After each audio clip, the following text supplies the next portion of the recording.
Here are the exercises for Chapter 7 on strings and characters. Firstly, I'd like you to write a program that reads a simple string from the keyboard, like someone's name or something, and then displays each character in that string.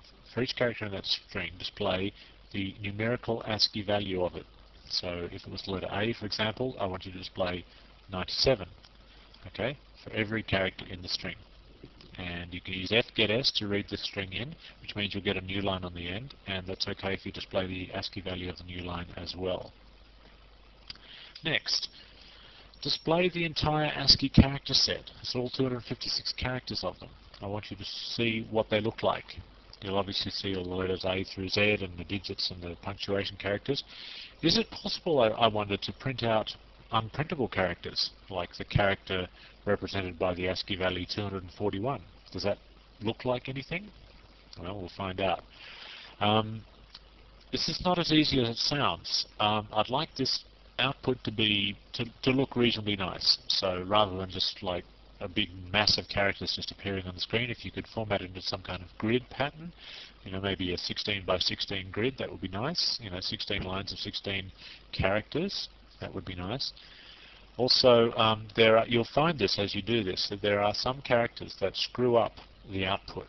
Like when you display the tab character, it's obviously going to mess up your beautiful grid because it'll put out a tab character. Same with a new line character. See if you can find out which characters screw up the output.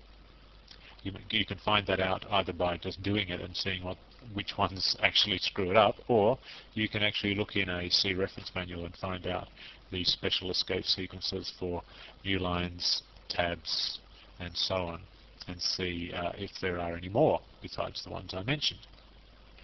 Okay. Next, write a program to convert someone's name to uppercase. In other words, say, what is your name? They type in their name, and then output their name again back to them, but this time converted to uppercase. As a somewhat more advanced exercise, in fact quite a bit trickier, because that one's very, very simple. Do it in title case. Title case is just as it looks on the screen, with a capital of each letter. Okay, that's a little trickier, but not too tricky.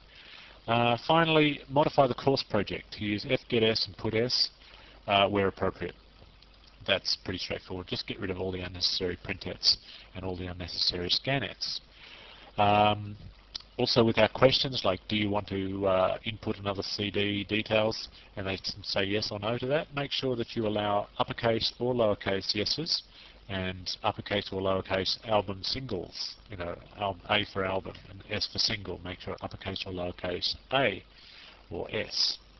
Okay, that's pretty straightforward. I'll leave that with